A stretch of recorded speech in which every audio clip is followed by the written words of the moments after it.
two.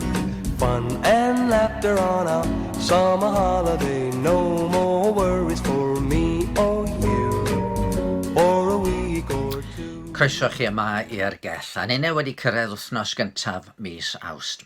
Yn draddodiadol, wythnos gwyliau, pan fydde'r ffatrioedd i gyd yn cau a phawb yn cael cyfle i orffwys. Ac nad ydyn ni ddim yn cyfyngu'n hynny i'r wythnos yma falle, eto mae'n dymor gwyliau. Dydy bawb ohono ni ddim yn cael cymryd amser i ffwrdd o'r gwaith, ond mae yna ryw awyrgylch gwahanol yn y tir. Gyda'r rhain manteisio ar y cyfle i fynd i ffwrdd am hoi. Mae pen llun a llefydd tebyg wedi bod yn berwi efo pobl eleni yn ôl y sôn, gyda'r staycation wedi cymryd lle'r gwyliau tramor i lawer. Yr wythnos hon, mi fydde llawer ohono ni arfer troi am faes yr Eisteddfod. Ac efallai mae benew ni felly di aros gartref a gwylio'r Eisteddfod amgen ar y teledu. Neu falle mae'r gemau Olympaidd ydych dewis chi. Mae gwyliau'n gallu bod yn gyfle arbennig, cyfle i newid meddwl, ac anghofio rhai o'r gofalon arferol. Beth braf ydi troi'r cyfrifiadur i ffwrdd, cael drws ar y cyfrifoldebau a chymryd brec. Gobeithio'n wir, os mae dyma'ch hanes chi y mis yma, y bydd yn doriad braf i chi ac yn adnewyddiad ysbryd mewn gwirionedd. Mae gallu anghofio am bethau yn beth llesol ar adegau yn tydi. Wedi chi fod dan bwysau am fisoedd o bosib, mae cael gwythio'r pethau hynny i ryw gwpwrdd yn y cof fel petai a chael drws arnyn nhw, a llenw eich meddwl efo pethau eraill yn beth braf ac yn orffwys go iawn. Ond wrth gwrs mae'r cof dynol yn beth cymleth. Mae yna rai pethau sydd ddim yn hawdd i'w anghofio. Pethau eraill y dylen ni fod ni cofio a, wel, maen nhw'n mynd rhywle. Fe ddigwyddodd hynny mi ddoe. Rhaid i mi gyfaddau, o'n i wedi cael trefnu a pwyntiad i gael prawf gwaed bore ddoe yn gynnar. Ond pan godes i oedd na rhywbeth arall yn pwysio ar y meddwl i, ac wrth i mi fynd a delio efo hwnnw yn sydyn, oedd na hanner awr wedi mynd heibio, a oedd hi'n rhy hwyr i fynd am y prawf gwaed. A dwi wedi sylwi mod i ambell dro'n cael trafferth i gofio ryw enw neu gilydd. Arwydd o mod i'n mynd yn hen, mae'n siŵr. Ar y llaw arall, mae yna bethau sy'n codi yn yng nghof i weithiau, a fe garon ni i claddu nhw am byth. Mi fyddai mewn ambell i sefyllfa, ac mae'n atgoffa fi o ryw brofiad a nifer pan o'n i'n blentyn, a mae'r diflastod hwnnw'n dychwelyd i'm ysbryd i'n syth. Yna fyddai'n clywed rhyw eitem ar y newyddion, a mi ddaw rhywbeth i fy meddwl i o'r gorffennol, rhywbeth mae gen i gywilydd ohono.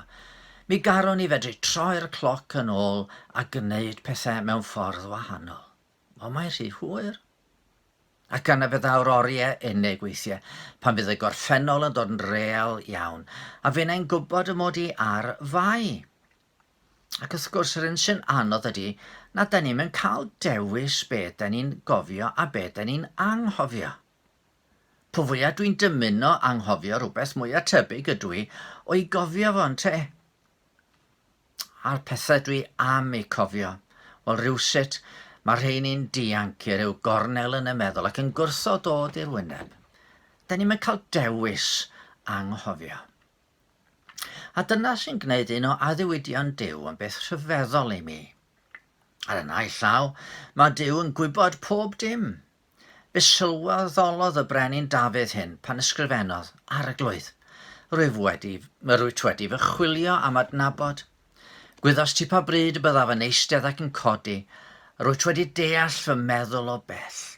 Rwyt wedi mesur fy ngherddediad am gorffwys ac rwyt yn gyfarwydd am holl ffyrdd oherwydd nid oes air ar fy nhafod heb i ti arglwydd ei wybod i gyd.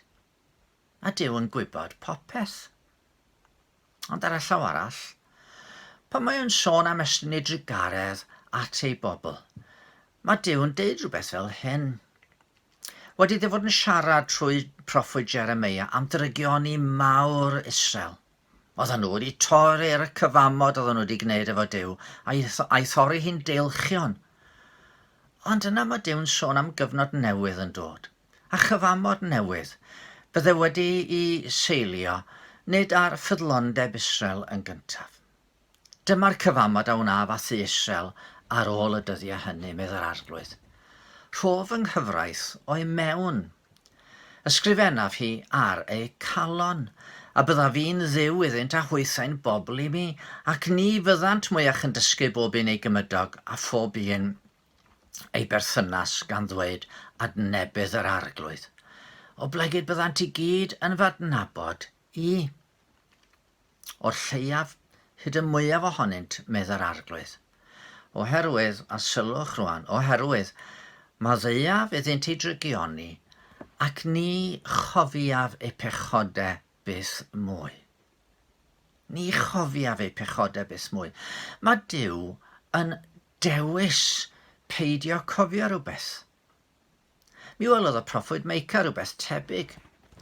Pwy sydd yw fel ti yn maddau camwedd ac yn mynd heibio i drosedd gweddill ei etifeddiaeth?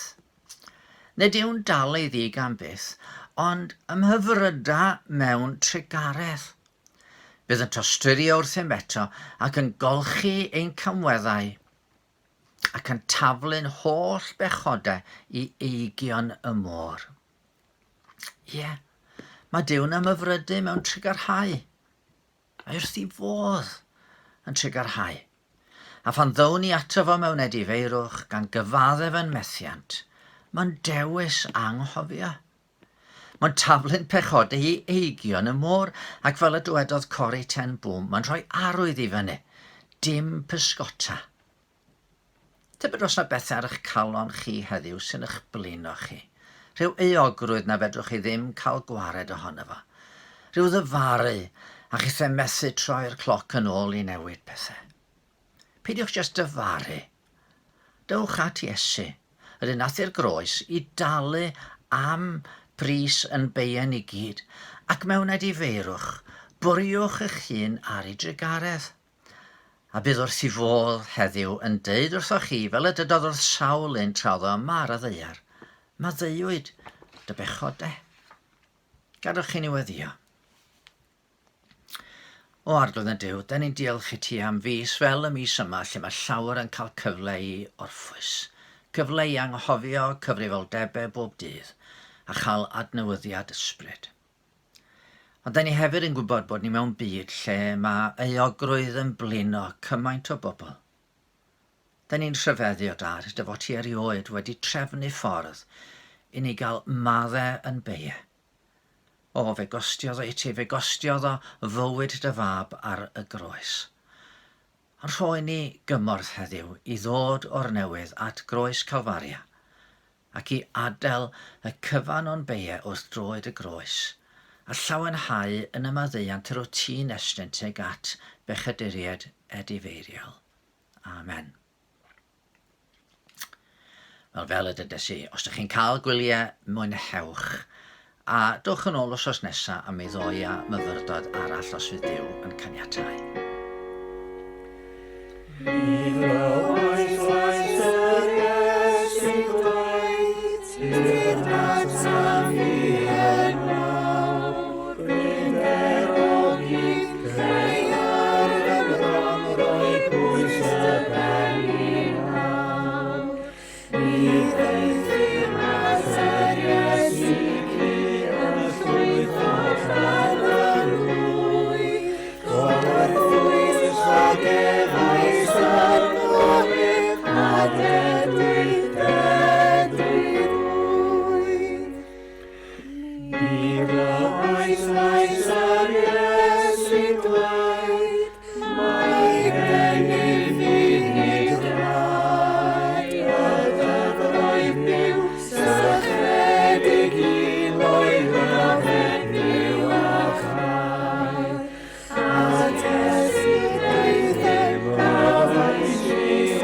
As yet.